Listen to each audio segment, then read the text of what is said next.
कटक जिला आठगड़ ब्लॉक धाईपुर पंचायत रे पार्थक्य भत्ता बंटन अनियमिततार सीधासलख सरपंच को टार्गेट करथिला आठगड़ बीजेडी। धाईपुर ग्रामर किछि लोकों को नहीं सरपंच को बदनाम करने को प्रयास करी आज विफल होइथिबा देखिबाकु मिलिछि।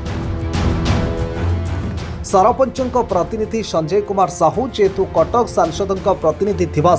बीजेपी विधायक प्रार्थी अभय बारिक दृढ़ समर्थक अछंती सेथिपई तांको नामरे अभियोग करथिले बीजेडी कर्मी माने आठगड़ बीडीओ पाखरे। ए घटना को चैलेंज करी सांसद प्रतिनिधि संजय साहू अभय बारिक आठगड़ बीडीओ को विषय विस्तृत आलोचना करथिले। बीडीओ निज प्रतिक्रिया रे पंचायत कार्यनिर्वाही अधिकारी भत्ता बंटन रे विलंब कहिथिबा बेले सरपंचकर एथिरे कोनोसी भूमिका नाही बोली कहिथिले। आज बीडीओ पाखक जाइथिबा लोकों को भेटी तथ्य नेबारे जणा पड़िछि जे धाईपुर पंचायत रे भत्ता टंका केही नै नाहंती ताको बीजेडी लोक उस्काई बीडीओ पाखक नैथिबा निज प्रतिक्रिया रे कहिसंती धाईपुर ग्रामवासी। आज सोशल मीडिया में देखा पाइलु जे भत्ता आमर धाईपुर पंचायत रे बंटन हैनी जोटा कि हड़प होइछि बोली कि सोशल मीडिया छाड़ले ब्लॉक को भी से आसीथिले बिजु जनता दल आसीथिले बीजेडी लोक जोटा कि रणेंद्र प्रताप स्वाई को इंस्ट्रक्शन रे आसीथिले। तेणु सेही परिप्रेक्षी रे जेहेतु धाईपुर जे सरपंच अछंती मीनाक्षी साहू आम भारतीय जनता पार्टी जे अछंती समर्थक तेणु से आम दल उपर कि आंगुठी उठे आम छाड़ा लोक नुहे। जदि भी मु बीडीओ सार को भी कहली एबे भत्ता डिस्ट्रीब्यूशन दायी किए बीडीओ सार उत्तर देले गोटे पदर जे पीओ ही दायी पीओ ही पैसा उठाए पीओ ही डिस्ट्रीब्यूशन कुए केवल गोटे मासर भत्ता जोटा कि जनवरी मासर थला से डेरी करचंती एवं बीडीओ सार को भी अनुरोध कर दृढ़ कार्यानुष्ठान नवाई पीओ को ऊपर एवं बीडीओ सार को पचार सरपंच आदि इनवल्व अच्छा कि बीडीओ सार निजे मना कले सरपंचर कौन रोल ना जदि भी सरपंचर रोल अच्छी एतर अंतर्भुक्त अच्छा भत्तार निश्चित भाव में मु कथा दूसरी धाईपुर सरपंच मीनाक्षी साहू काली इस्तफा देवे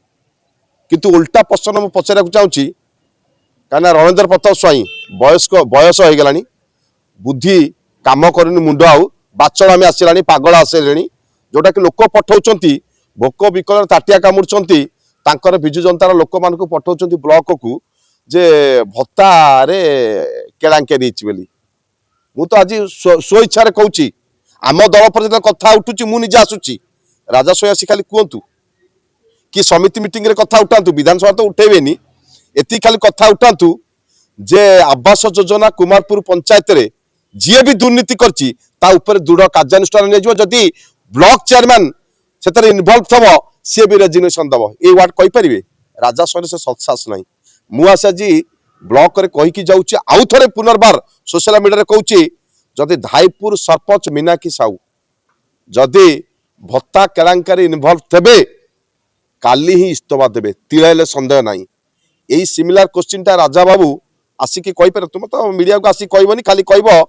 जिते भल कम करता से मीडिया को आसब एत दिन है कुमारपुर माने गरीब लोक माने जोटा कि विकलांग झील जनकर अच्छी स्वामी भी मरी जाइए घर नाई 1,20,000 उठे देच जोटा कि गाइडलाइन की भायोलेट करके 1,20,000 भी निया जाए प्लिंथ लेवल रूप लेवल फाइनल बिल हुए किंतु से गाइडलाइन को भायोलेट करी रंजन आचार्य पैसा उठेची एवं गोटे ट्रिप दी ट्रिप पत्थर उठुची समग्र आठगड़ तिगिरिया ओडिशा जानला पर भी तुम्हें मुह खोली ना एथुर स्पष्ट बारी होची स्पष्ट दृढ़ता सहित मु कहबी तुमर भाग अच्छी तादरे तुम्हें भाग नहींच तुम्हें ही से पैसा खाइच आज आम दृढ़ मु कहीकि जाऊँ आउ थे भत्तारे जदि धाईपुर सरपंच मीनाक्षी साहू रिपीट कर बारंबार जदि मीनाक्षी साहू इनवल्व थब काली रेजिग्नेशन दब मु कथा देखी जाऊँ भत्ता कटिଯିव बोली कहले आमको कहले भत्ता तुम कटिଯିव तुम आस आम आइलु अशोक सार कहले कहले मु बस पठाऊँगी बस न पठेकी गोटे बोलेरोटे आइले आम गलु गलु जे आम बाहर बसी बसिक आईचु आमको खरा को लेकिन छिड़ा कले कहले आम फटो उठेबू ये करूँ आम कहलु कहले आम खरार छिड़ा हो पारूनी आम मुंड खराब आम ठिया हो पारूनी आम आसिक बरंडारे बसिलु हेठू छाड़ी गले अशोक सार ए बीडीओ पाखक गले जे हे बीडीओ पाखे गले भी हे बाहर बसिलु घर भितर गलुनि आमर कौन दरकार आम घर भितर जो आम गोटाए कथार आईचु ये गोटाए कथा जदि आमर हेले ना ना आमर तो खाई जाऊनी बोली किए कहूनु आमे नाई भत्ता कटि जाइछि बोली कि से कहले भत्ता कटि जीव जदि न जीव सरपंच ना आम के कहूँ सी गोटे परपु आम जमी गोटे पर झील सी गोटे परपु तांको ना आम के कहूँ मिछ कथा से आमर खाई ना कि आमको कही ना आमको किसी भी जानिनु आम विषय आम जानिनु आम करती आ कौन जो गाँ पुओ है गाँव गोटाए ये है से साहाଯ୍य करती नाई आम सरपंच पैसा खाती आम प्रत्येक मसरे आम पैसा आम पाइचु आ सी मिछटारे आमको कहीकि नेले अशोक सारे आस ब्लॉक जीवा आ पैसा तुम मसरे पाइन जदि तुम न तुम पैसा कटिज आ तुम आस आम गलु आम सी सब आमर जो ब्लॉक पड़िया आमर फटो उठेले आम से खरार छिड़ा होइतिलु फटो उठेले फटो उठेकी आम बसिलु सी सब उपरकू गले उपरकू जितेबाला गले भी आमको डाकी ना आम से पाहाच उपर बसीचु एटू आम आसिलु पुणी बसीचु एटू सी आसिले इे कहले आस जा जो विडो पाहू गलु विडो बसारे आमको गोटे गोटे फुटी देले पानी बोतल गोटे नाखिदेले आम पीकी आसीचु आम जाइलु आम ये साइरु 6-7 जन खंडे जाइलु आम सरपंच आम खाई ना आम कहीं कहूँ तो प्रत्येक मसरे आम बहीकि पैसा आसूसी आम सरपंच कहीं खाइबे से खाई ना हाँ आमको साहाଯ୍य करती हाँ हाँ सब साहाଯ୍य करती सब पचार दुखे सुखे छिड़ा होती आम कहीं मना करूँ नाई ना ना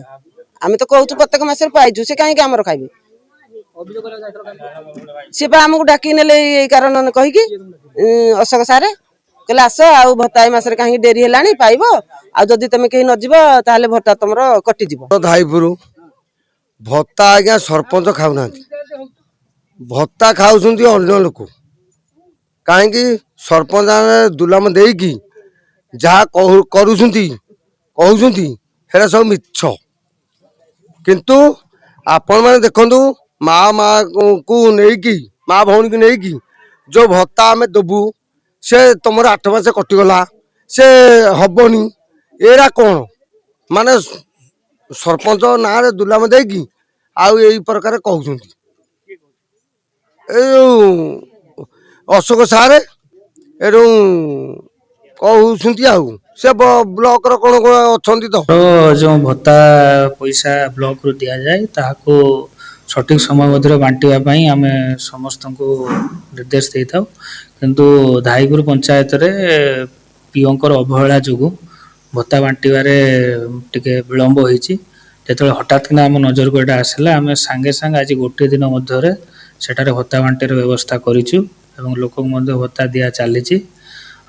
जेहेतु पीओ भत्ता बांटे विलंब कर विरुद्ध आम कार्यानुष्ठान नबू एवं कहीं विलंब कले आम तदंत करूँ जदि कौन गुरुतर भूल द्वारा होता है आम आईनगत और शृंखलागत कार्यानुष्ठान नबू। आठगड़ू Maheshwar Behera report metro TV Odisha.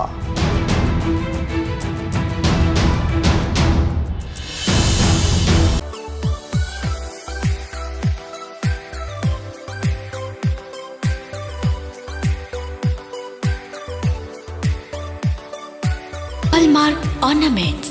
स्वप्नरू सत जाए।